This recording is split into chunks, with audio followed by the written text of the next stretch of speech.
Only earning $750 a month is like having a college student's allowance. Even students working at bars make more. Having a low-income wife is a disgrace. Maybe you should divorce so her son can find a better wife. After all, he's the ultimate triple threat. My mother-in-law keeps making snide comments after seeing a pay stub, but it's not actually mine. My name is Amanda, and I'm a 32-year-old nurse. I've been married to John for 5 years. We met at a college club, started dating, and eventually got married. We first met at a party when he was a medical student and I was a nursing student. John hasn't passed the medical licensing exam after failing twice and taking 3 years off. He is currently working part-time and studying hard for the exam. I'm working as a full-time nurse, so I'm the primary breadwinner.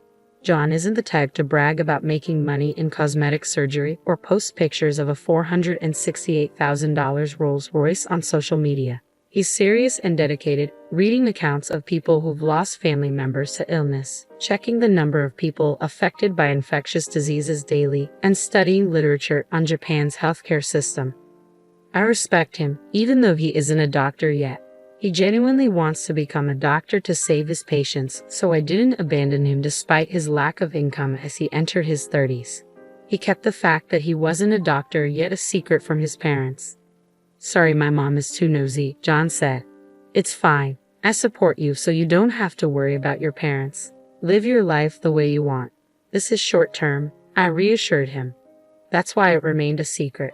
The reason it wasn't discovered was that he worked at night as a security guard at the hospital where I worked, so he was technically employed there. He had knowledge and could obtain information from my stories on the job. No one suspected he wasn't a doctor yet because he could talk like one.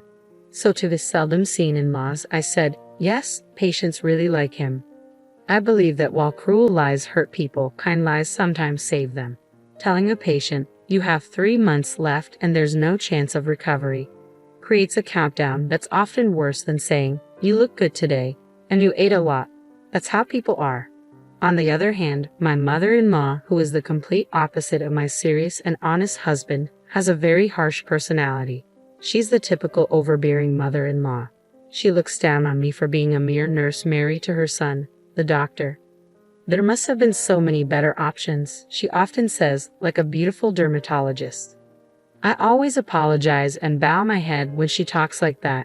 I wholeheartedly support my husband in his pursuit of becoming a doctor, but at this point, he's just a high school graduate with extensive medical knowledge working part-time. He's not even a medical intern yet. But my husband is genuinely grateful to me, always saying, "Thank you for everything." So I silently support him. In fact, I'm also very busy with work. Our combined income is barely enough to make ends meet, but it couldn't be helped. I didn't care much about money as I entered this world because I genuinely admired Florence Nightingale. Currently, I'm a nurse in internal medicine, the most demanding field in terms of workload. The thought of wanting money hasn't even crossed my mind.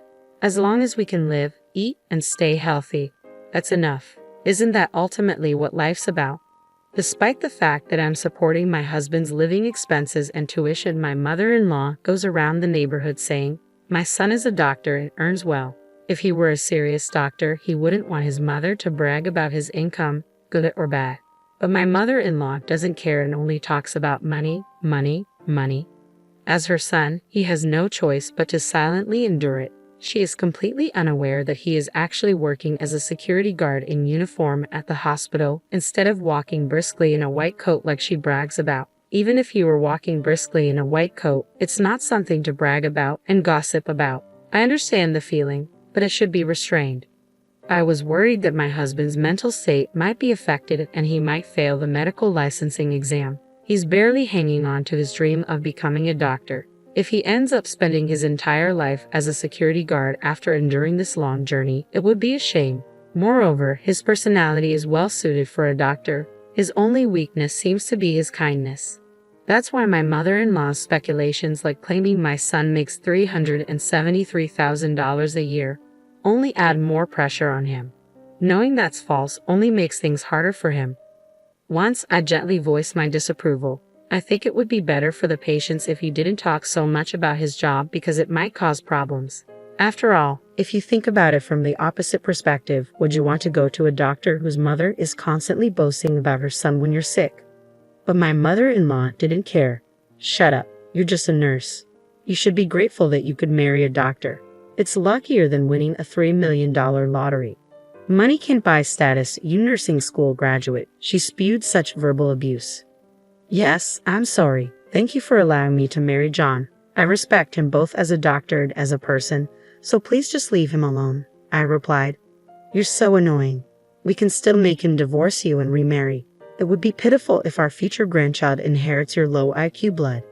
This is beyond harassment. It's close to a violation of human rights. But I kept quiet.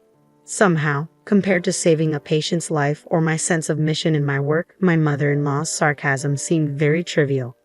I didn't really take her seriously, but as those days continued, the inevitable finally happened. My in-laws live a 30-minute express train ride from our house, so we don't visit each other often. With my busy work schedule, I wasn't around them much, which is why this lie had been working. However, whether out of boredom or impatience, my mother-in-law showed up at our house unannounced. What a cramped house. Why does my pride and joy of a son have to live in such a poor-looking place? She remarked as soon as she arrived. Seeing the row of medical books, she narrowed her eyes and said, "Well, he is my son after all," and took a picture with her phone. Most of the books were for the national medical exam, and I was secretly nervous. The presence of this year's books would normally give away that he's still a student. My vital signs were in danger of betraying me, but I did my best to deceive her. Mother-in-law, I'm sorry. We're both quite busy with work, so we haven't had time to find a bigger place, especially lately. I casually urged her to go home, but she began going through my house. Hey, what's with these weird dishes? If you're a doctor, you should buy Wedgwood. Yes, I'm sorry. They're from the dollar store. What did you say? Dollar store? I'm throwing them away. No, we couldn't afford luxuries because we were spending money on my husband's textbooks and tuition, so we cut costs on things like plates that didn't affect our simple meals. As long as we can serve food on them, it's fine. For now, passing the exam is the most important thing. My husband was fortunately working as a security guard at the hospital at the time. It was a good thing he wasn't home. I didn't want to see him hurt, so I planned to get my mother-in-law to leave while he was at work. But she didn't stop rifling through our things. I'm going to throw away these clothes that look like a student's. If you're a doctor, you should buy high-end branded clothes, she declared, tossing my husband's favorite clothes into a pile. And what is this? A piece of junk watch. If you're a doctor, buy a luxury watch, she said, throwing away his smartwatch, seemingly unaware of its convenience. The belongings being discarded one after another were bought with the little money he had earned. He would have preferred to be on the wards treating patients instead of standing outside with his pride in tatters. Still, he was working hard for the sake of his dreams and for the sweat he had shed. But there was no stopping her. It's because he married a poor girl that you have a poor life, even though he's a doctor. It's a wonder you don't live in a tower mansion. Unbelievable. I was thinking of going shopping together and at least getting you to buy me a bag or something, she said. Her statement ultimately despicable. I had no choice but to point out that what my mother-in-law was expecting from my husband, student or not, was fundamentally different from how we really lived. I was a fellow medical professional. Gold digging for a doctor was out of the question. Mother-in-law, I don't mean to be forward, but he's not that extravagant. Our current lifestyle suits us well, I said. I conveyed this casually, but my mother-in-law wouldn't budge. You're so annoying. Do you have any idea how hard he worked to get into medical school? We've been waiting to recoup his upbringing and tuition fees, and it's because of you that we're in this mess. Don't be ridiculous.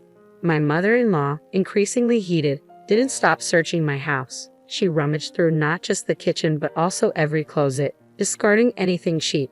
Then, unbelievably, she began to open the clear cases where we kept our utility bills, mail, and other paperwork.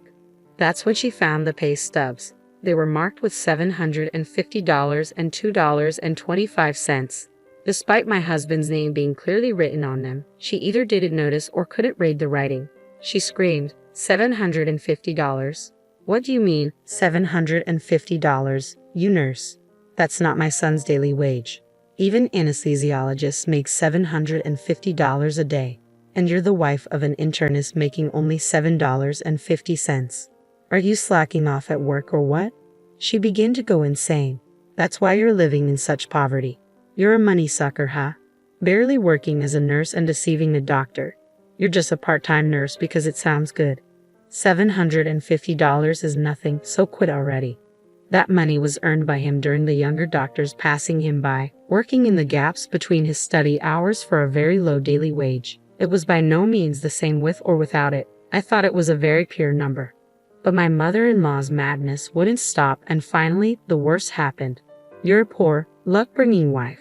Divorce quickly, she demanded. At that moment, everything came to a head. I heard the front door slam shut. My husband had returned home from his part-time job. His face froze when he saw his clothes and watched cruelly stuffed into a trash bag. He began to silently and carefully pick them up, one by one. My mother-in-law spoke up. John, I don't mean to be harsh, but please divorce this wife of yours. Why did you, with your high education, high income, and tall height of nearly 6 feet, choose such a pathetic woman? I'm so sad. She only earned $750. But my husband remained silent, his lips tightly pursed, making it impossible to tell what he was thinking. My mother-in-law laughed and added, I'll bring the divorce papers for you. Leave this dusty room and this disinfectant-smelling woman behind and remarry a better woman. You're a doctor. Remarrying is a given. Then my husband slowly stood up and finally said, Mom, I've been keeping quiet about this, but I'm not a doctor yet. Huh? She responded, stunned. I'm sorry for hiding it, but I haven't passed the national exam yet. And about that $750. For some reason, my mother-in-law was so surprised that she turned to me for help. I didn't understand what he's saying. This $750 pay slip is yours, right? I decided there was no use hiding it anymore. No, it's not mine, I replied.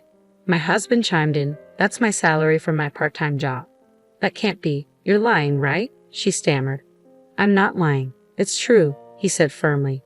I'm not a doctor yet. I failed the national exam twice, my husband confessed. My mother-in-law, shocked to find out her son was not a doctor yet, suddenly started acting strangely.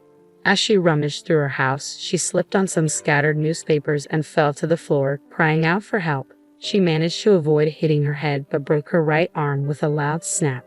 My husband and I quickly treated her and took her to the hospital, guiding her to the orthopedic department. But my husband had something important to say. Mom, I'm sorry, but please don't come to our house anymore. And I don't want you to think of me as your son anymore, he said firmly. Trembling from shock, my mother-in-law listened as he continued. I knew you were bragging about me, but I put up with it. I felt guilty for lying, but when you insulted the money I worked so hard to earn, that was too much. But I never would have guessed you were a doctor. It doesn't matter if I'm a doctor or not. Do you think I'm studying just to say I earn $750 a day? I'm an adult, and it seems like we can't reconcile our differences in value, so let's cut ties. It seemed that my husband had truly decided to sever his ties with his mother. My mother-in-law, who had found her only purpose in life boasting about her son, seemed completely disheartened. Nowadays, she stays cooped up in her house, apparently too embarrassed to face her neighbors. That same year, my husband successfully passed the medical licensing exam. Though he was a bit older, he started working as a newly minted resident physician and shone brightly, never forgetting to show kindness such as offering tea to the security guards. Our days became very peaceful and happy. If she had just waited a few more months, my mother-in-law's dream would have come true, and she could have seen him in his white coat. It's really a pity, but she brought it upon herself.